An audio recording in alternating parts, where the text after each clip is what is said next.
What's up, everybody? Welcome back to another Pitching Ninja's Filthiest Pitches of the Day. I am Pitching Ninja, and I'm here with a very excited Will Leahey. Skenes Day yesterday. It's always a treat here in Pitching Ninja world. Skenes had another more than solid outing. He went 6 1/3 innings, 5 hits, no walks, 8 Ks, Ninja. And I know that really gets you going. What else specifically this start got you going about Skenes? Everything. Like, to me, this I thought was his best start. I thought he was outstanding. He mixed up his stuff so well, and his command is ridiculous. Like, for a guy that throws as hard as he does, his command is absolutely outstanding. I know after the game, he was asked about control or command, and he said he's more of a control guy and less about hitting his spot. So, control is being in the zone. Command is actually being able to put the ball exactly where you want. But over and over again, I thought he was hitting his spot. So I think he's downplaying actually his own stuff. He had a 72% strike rate this game, which is outstanding for a dude that throws 101. He hit 99 miles an hour on his 99th pitch of this game. He went deep in the game. I thought he was coming out and stayed in. Imagine he wanted to stay in. He did this at LSU a lot too. His splinkers were outstanding. He had this 95-mile-an-hour splinker that was sick. And this one that absolutely fell off the table. I mean, sick stuff. And to me, the pitch of the game was his breaking balls. Like, his sliders were really good, but he whipped out these curveballs. He threw 20 curveballs yesterday after throwing only 18 in his first 5 starts in total. Here's an overlay of his 100-mile-an-hour fastball and curveball. You see why that curveball causes problems for hitters. You see that thing coming in looking like a heater? You got to make a quick decision, and you end up swinging at air. He also had this combo of a 99-mile-an-hour fastball and a 95-mile-an-hour splinker. And you can see why that splinker is bad news for hitters. I mean, the velo difference is only 4 miles an hour here. But look how far apart these two things end up.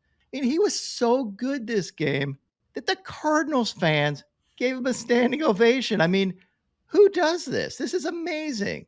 This is also really cool. He and Tanaka are the only 2 pitchers in modern baseball history to have at least 45 strikeouts and only 6 walks in his first 6 starts. And again, don't forget, he could throw 102 miles an hour. I mean, is he an all-star at this point, Will? Like, I think he is. I think you have to take him.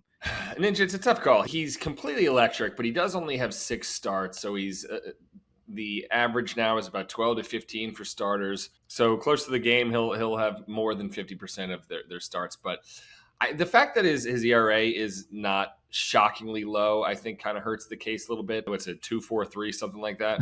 I don't know what planet you're on, but I think 2.43 is shockingly it's low. good. How many guys in the league are above it? But he also had some outings where he didn't deserve to give up any. He had inherited run score. Yeah, but if you're gonna make the All-Star team and have 50% of the games of the other guys, you have to have spectacular stats, and he doesn't. He's been pitching spectacularly, but I think right now, if he stays on this exact pace and gets in a couple more starts beforehand, I think it'll be close. But I would say probably not. I'd like him to, but probably not. I think they have to take him, and I think for one big reason, the MLB draft is one of the more boring drafts only because you have to wait so long for somebody to come up and make an impact. I think they're trying to turn it around. You're seeing guys get to the major leagues a lot quicker. Skenes was the number 1 pick in the draft, is absolutely tearing it up, as good as anybody. I would not pick another pitcher above him. You couldn't trade. There is not a pitcher you would trade even up right now for Paul Skenes. That tells you something. At least in the National League, I can't think of one. I don't know. You think the Phillies would trade Zack Wheeler for Paul Skenes? That's not the criteria for making the All-Star team. Yeah, it's like my criteria. There's only like 5 starters that make it. And above him, we got Zack Wheeler, Glasnow, Ranger Suarez, Logan Webb, Max Fried, Aaron Nola, Chris Sale, Shota Imanaga, Yoshinobu Yamamoto. I mean, half of those guys are already cut. I don't know whose place he's taken. I think he's got, you need a Pirates representative. I don't know. I think Paul Skenes, for excitement and flash, you see the reactions he gets on social media when he pitches. Everybody drops everything. That's what the All-Star game is about. How many pitchers did I usually take in the All-Star game? So both the AL and NL had 17 pitchers last year because some of these guys can't make it. It's going to be time based on their starts and stuff.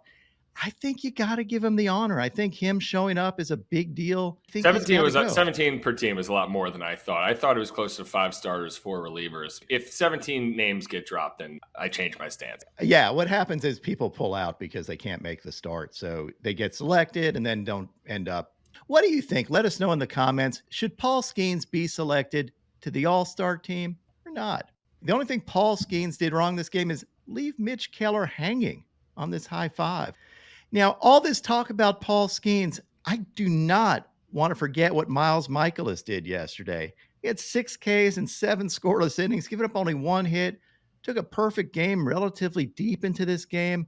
These wicked sinkers, sliders, sweepers. I mean, his stuff isn't spectacular, but he got it done. But the Pirates still sailed past the Cardinals 2-1. Now for the rest of the whip around the league. The Orioles gave the Braves a big fat O in the run column, winning 4-0. Albert Suarez was really good yesterday with 4 strikeouts and 5 1/3 scoreless innings. His ERA right now is 1.61. And I know we don't talk about him a lot because his stuff isn't absolutely spectacular. He's a good pitcher. He had these cutters and changeups. He outdueled Max Fried, who had 3 Ks in 5 innings, giving up 4 runs, and had this painted fastball, this curveball. The Nationals tamed the Tigers yesterday, 5-4. Mitchell Parker had 1 K in 4 2/3 innings, giving up 4 runs, but none of them were earned, so those 4 runs really don't count. He did have this slider. He faced Kenta Maeda, who had 4 Ks in 4 innings, giving up 1 run. He did have 4 walks, but his stuff looked pretty good. It is painted fastball, slider, and curveball. Zach Eflin had 3 Ks in 5 2/3 innings, giving up 2 runs, and had these 2-seamers. He faced Jamison Tyone, who had a solid outing with 5 Ks and 6 scoreless innings, giving up 4 hits.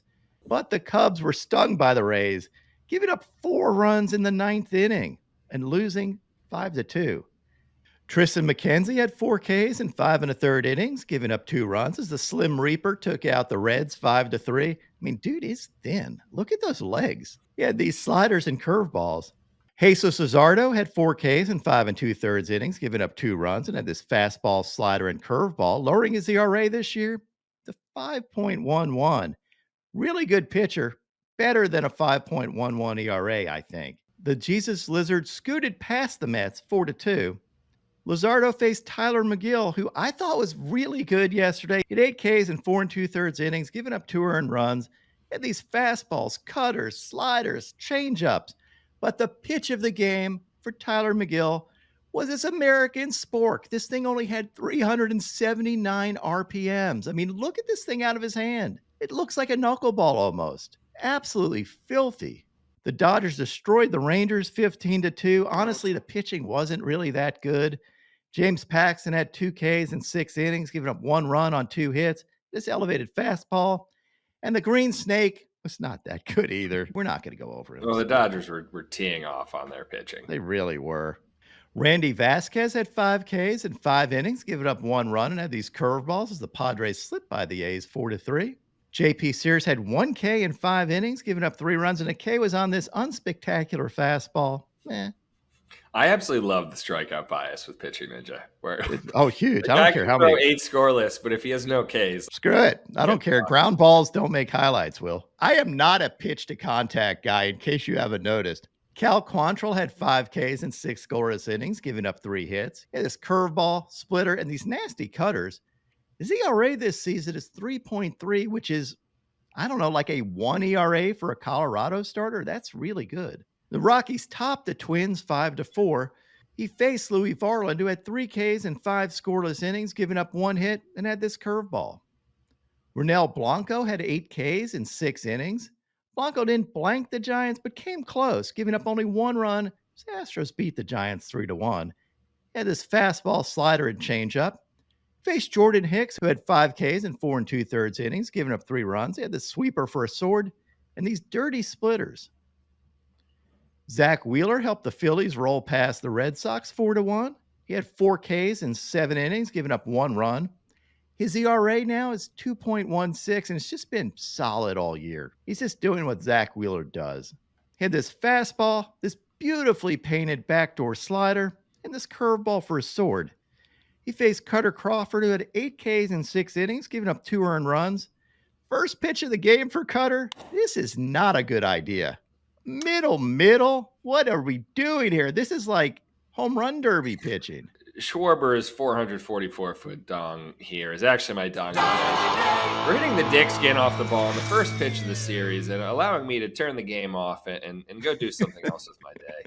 So thanks, Kyle, for letting me know that this one was just not necessary to tune in. It really wasn't. I saw that pitch and I'm like, that's a bold strategy, Cotton, going middle on the first pitch of the game to Schwarber, who's just freaking teeing off. He did have these nasty splitters and painted Cutter, though, so if you turned off the game, Will, you missed that. Marcus Stroman had only one strikeout, but threw 5 2/3 scoreless innings. He had this nasty Cutter. I know I have a strikeout bias. I also have a Marcus Stroman bias, and that dude flat out can pitch. What's his ERA right now, Will? It's like 2.88? 2.82. He just wins no matter what. The Yankees dethroned the Royals 10-1. Brady Singer had 6 Ks in 5 2/3 innings, but gave up 7 runs. Do we have to cover him, Will? He had his 2-seamer and slider, whatever.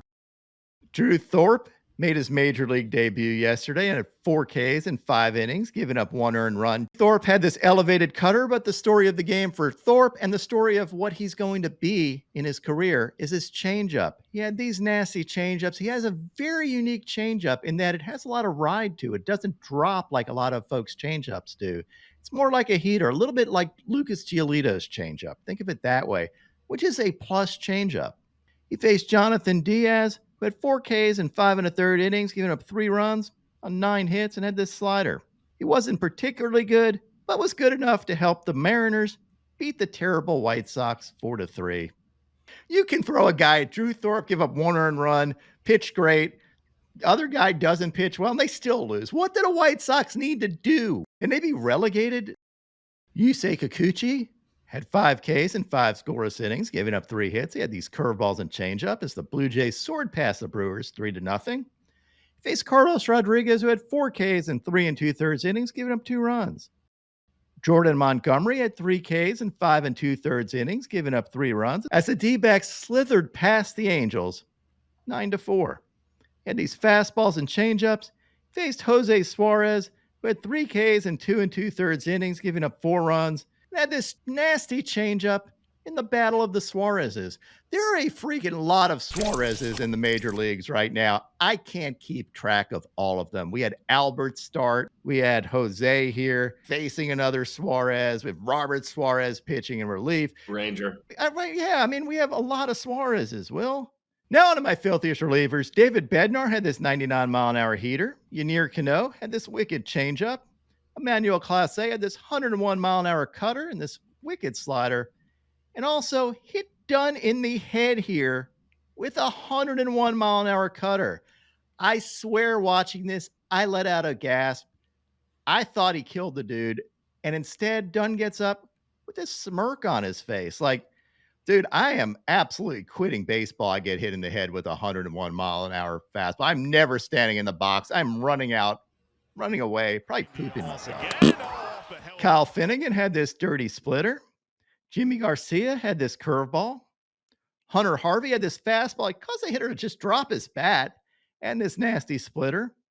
Ben Joyce did not pitch well yesterday, but did have this K with 102 and 103-mile-an-hour heaters. Honestly, I don't understand how he doesn't get everybody out with that velo. He just chucks it, man. Nate Pearson had a 99-mile-an-hour fastball, a 100-mile-an-hour fastball, and this hammer curveball. Josh Stallmont had this slider and fastball for a sword. Matt Strom K'd the side on heaters. He has a 0.67 ERA this year. He's just all funk, man. Dude is nasty. And Hayden Wesneski had this sweeper for a sword. My top 5 filthiest pitches of the day yesterday. Number 5, we have Zack Wheeler and this painted backdoor slider. At number 4, Ryan Presley had these curveballs up to 3,300 RPMs. At number 3, Miles Mikolas in general. Just anytime you pitch that well, you should be on this list. At number 2, Tylor Megill's American Spork. I mean, a knuckleball, basically. And at number 1, Paul Skenes and his curveball. and especially this overlay of his fastball and curveball. This is filthy. And now my pitching ninja moment of Zen. This fan was shocked when he stuck his landing. Literally.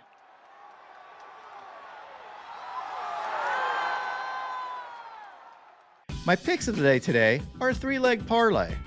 I'm going to start out with a same game parlay of Reese Olson for 5Ks or more and Jake Irvin for 5Ks or more, and top it off with Bryce Miller for 6Ks or more.